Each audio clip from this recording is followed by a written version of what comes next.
Welcome to Franklin Tomorrow's Front Porch Conversations. I'm Mindy Tate, Executive Director of Franklin Tomorrow. We hope you'll join us for our new podcast, or as we like to call it, a narrowcast, so you can learn more about the residents of our great all-America city and learn how you can become more engaged. So join us for our Front Porch Conversations. Sometimes we'll be on a porch, sometimes we'll be in someone's home or office, but you'll learn how you can become more engaged in our community during Franklin Tomorrow's Front Porch Conversations.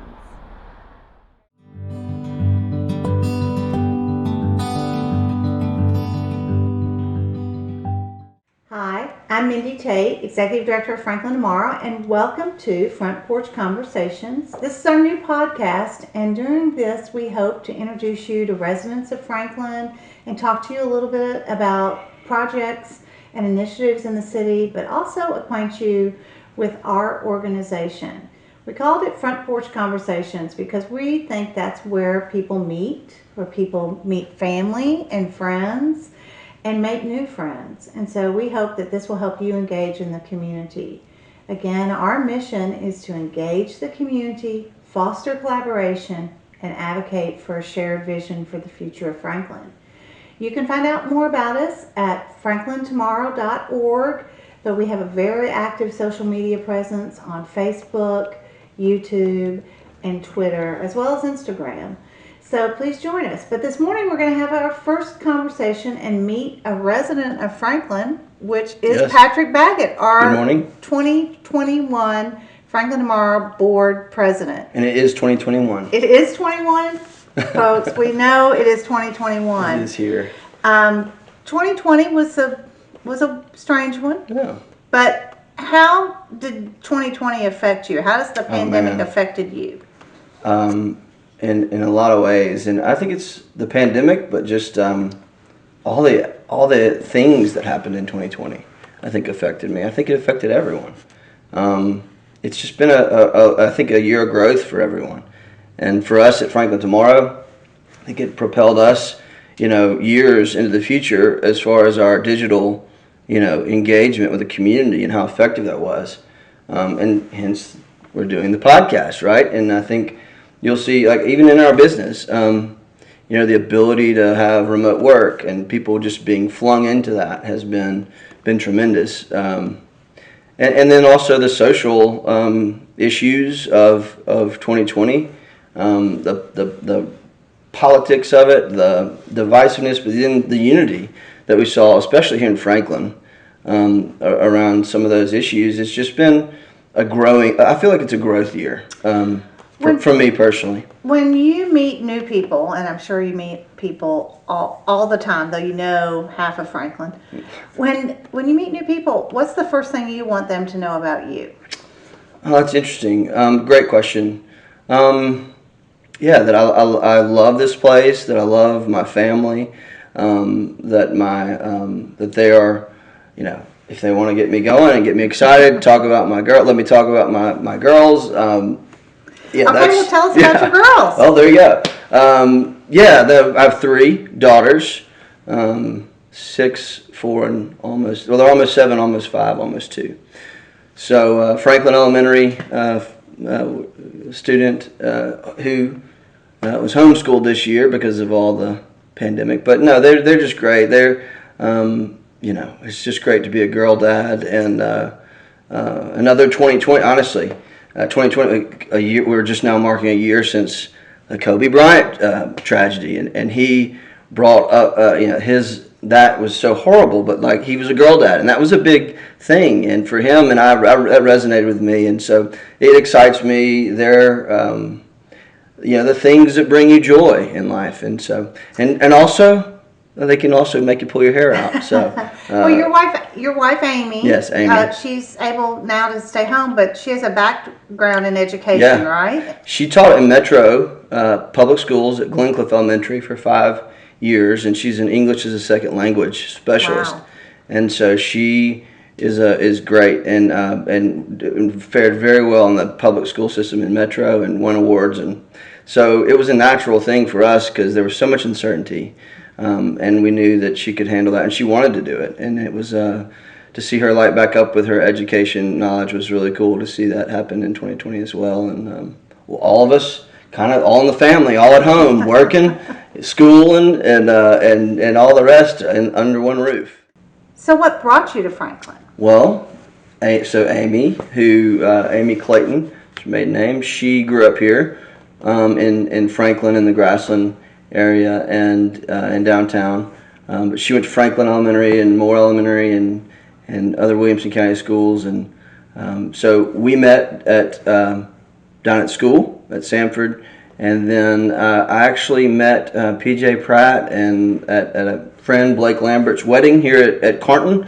And so full service really sealed the deal, bringing me back because we were coming back to be a little bit closer to her family. And then I wanted to pursue a career in insurance. And it seemed like, a great fit. I love Franklin. The downtown historic area feels a lot like my hometown. And so, yeah, that's... from then on, it made sense. I fell in love with the place. So Paul Pratt, the Pratt family, Paul and John Pratt and Paul Sr., great way to get her introduced to Franklin and get involved, right? Yeah. So how did they get you involved and engaged in the community through full service, but also just your desires and interest in the community? Yeah, and so when full service made a lot of sense because I had a desire just from my upbringing and seeing my family involved in the community and really being, giving back to places or to our, where they gave so much to us in Alabama. And it's just a vital part of really, if you're going to get something from a community, you really need to give back. And so it was just full service made sense because the whole job is integrating in the community and helping people on the insurance side of things, protecting things and protecting homes and businesses. But then also, obviously, it's full service has been for 40 plus years, a big part of the nonprofit community and donating. And I know the Christmas tree was one of my favorite that I was able to be a part of with the Pratts and Blake and the firm. But so it made complete sense, and it's just a joy and to be in a job where you can do that and be able to. To give back because, this community has given so much to full service and to me and my family personally. So the insurance business, was that what you thought you would do when you were growing up in Decatur, Alabama? Well, actually, we joke in the insurance business that no one ever grows up wanting to be an insurance agent, and that's true. No one does. Firefighters and police officers and teachers and doctors maybe, but not insurance. It's just really not on. And so, no, I actually started out at working for on the energy trading floor, supporting power traders at Southern Company in Birmingham. Wow. And then in the research and environmental affairs department, and I got some exposure to insurance and risk management on the the business side of things. And so I was intrigued, getting to know some different brokers in Birmingham as I was going through school, and so that's what got me into it, is the ability to work with businesses at a higher level and work to manage risk, for their companies. It fit my degree. It was economics, and it's a very analytical type work that I do. And so, and then you get to check all the boxes in the community, which I really wanted to do, and they allowed me to do. And so that's how it worked out. What year did you come to Franklin, and what has changed since you came to Franklin? A lot has changed in your life, sure. Children, all those things, but what year did you come to Franklin, and what has changed about this community since you came here? I came in 2010, and so I started June the 1st of 2010, and so that was a month after the flood, less than a month after the flood. So being in insurance and new in insurance, it was a really interesting time to be here and see things, see the destruction, the damage, see the people, see everyone's homes, destroyed. Not every, but in the flooded areas, and see our community come together. To see Nashville come together and see that whole. I remember the Garth Brooks concerts that year that were just, they just kept selling out, and I was like, this place is amazing.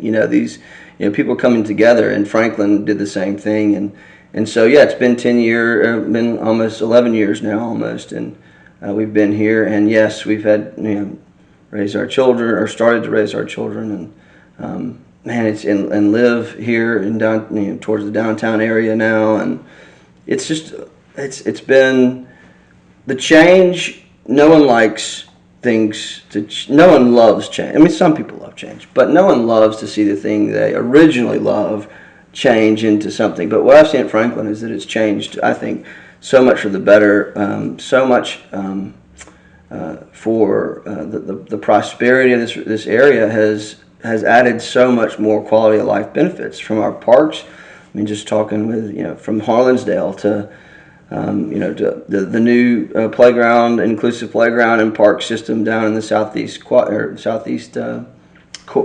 of the city. It's that kind of stuff is amazing to see change, because you can just see the quality of life of everyone increasing, and my quality of life, my family's quality of life.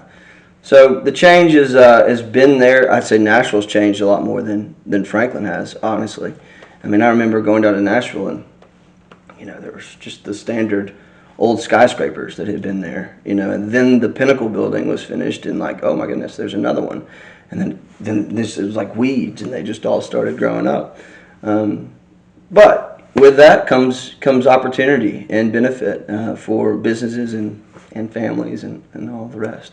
So you're very involved in Franklin Tomorrow. You have been since you came on our board a few years ago, but that involvement came because you were involved in other things as well, Rotary and your church. So tell us a little bit about what you and Amy and the girls do as a family and things that you've been involved in. So first, Rotary, the Franklin Noon Rotary Club, which has been instrumental really in shaping my view of this town, and just the people and the history in that club, and how it helped spring other clubs, and so was supportive of the mission of Rotary, which is service above self. I mean, that was one of the first organizations I got involved with, and it was tremendous to see. And then Young Leaders had a Williamson County class that focused on nonprofits, and that was also eye-opening.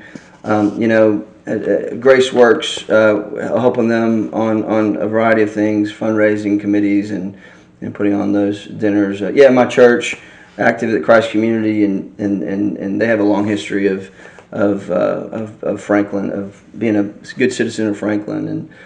And my wife is on the library board now, and it's so fun to see her get involved in things that I'm passionate about. Just making the community better that we live in, and Franklin's Charge, involved with them in battlefield preservation. And what an interesting time to do that, and be able to tell the whole story of our history here in Franklin, and just to see that take shape. And then Franklin Tomorrow. I mean, honestly, Franklin Tomorrow is just, would never have agreed to be board chair of something I didn't really love, and the positive, Franklin Tomorrow. And kudos to you and to the folks who started this 20 years ago, which was started not under duress, but as a positive movement. And I think that's really what fuels my passion for this is we need positivity, and we need a positive conversation, and we need a shared vision for the future of Franklin, like our mission says. And where else are we getting that? And other communities look at us and they say, well, how are y'all doing this? Like, why? I mean, you are a unique organism, right? Because you have this mission for a shared vision, but in their towns they can't seem to get everybody on the same page. And how cool is it that we get to do this through Franklin Tomorrow to help do that, to help facilitate some of that. You were enthusiastically involved in our On the Table process and in our pursuit of the All-America City Award last year. So what do you hope the future of Franklin, for Franklin Tomorrow and for Franklin? What do you see for the future? Yeah, so I think about, when you mention that, I think about my kids, and I think everyone does. They think about their kids, they think about their grandkids, and why would they love the place that their parents, grandparents love so much? And I think the future is that we have to continue this positive, collaborative, engaging conversation among people with different views, and we have to remain positive. And the future is, if it's not that, then it's something none of us will want for this town and this way of life in this, all America city. What people don't realize, well, some might, but we didn't win this because people like to walk down our main street and they think it's cute and quaint. Like, that's not why we won All America City, although all those things are true. We won All America City for our engagement, for our citizens coming together through On the Table and having tough conversations, and some great conversations, but definitely some tough conversations with people they didn't know. Same thing, the Fuller Story was part of that. So we've got to keep replicating what we've been doing that got us this award.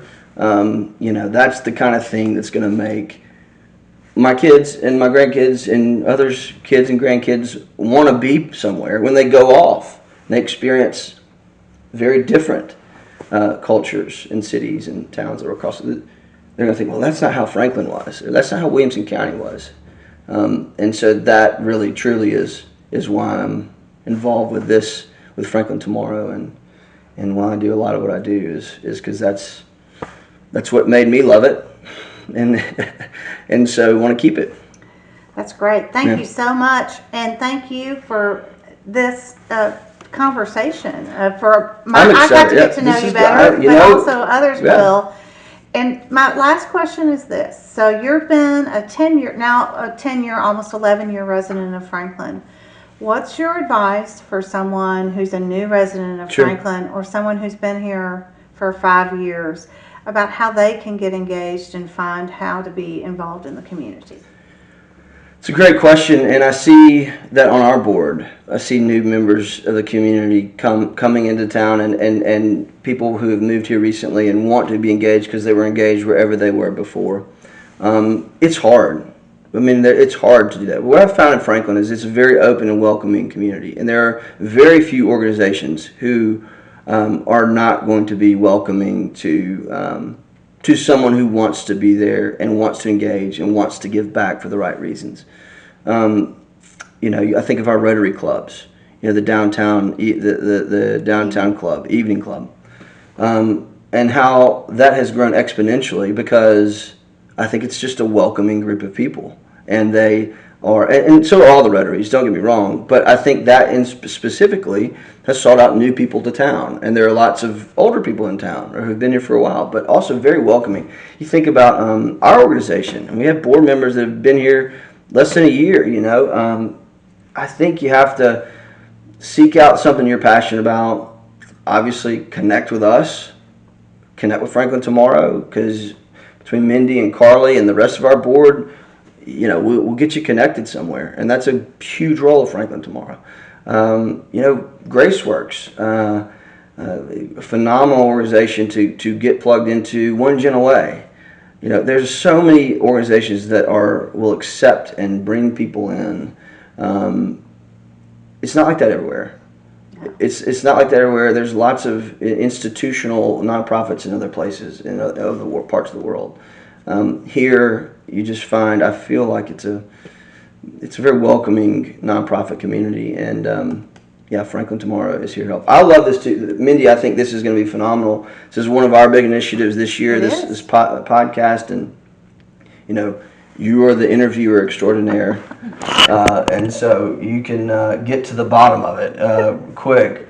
Your background in journalism, and so I hope people will watch this. I hope they will think, I'd like to do that, and guess what? We'd love to have you. We want to introduce people to Franklin and those that are engaging, so that these newer folks that do come to town have some frame of reference of what. Would love to do a podcast on just some of the more history of some of and people's stories. That's what I learned at Rotary, is just hearing people's stories. Just hearing the stories. So important. It's so important and then to understand it and know why it happened, and then you understand why so much has happened in the city. Franklin's a historic community, and our history has been recorded very well, but today will be history in the future. And we need to be recording those stories today and talking with those people, and that's what we're doing today with this, what we call a narrowcast. It is a podcast format, but it's a narrowcast, because we're trying to engage our community, and We wanted to start with Thank our you. first episode of Front Porch Conversations with Patrick Baggett. Thank you. And I'm Mindy Tate, and we look forward to seeing you on our next edition of the podcast. But also, please engage again through our social media channels and plan to attend one of our events, whether it's Breakfast with the Mayors or Frank Talks. We've got some great things coming up in 2021, and we look forward to seeing you, whether it's virtually or in person. But we look forward to getting you engaged in the conversation.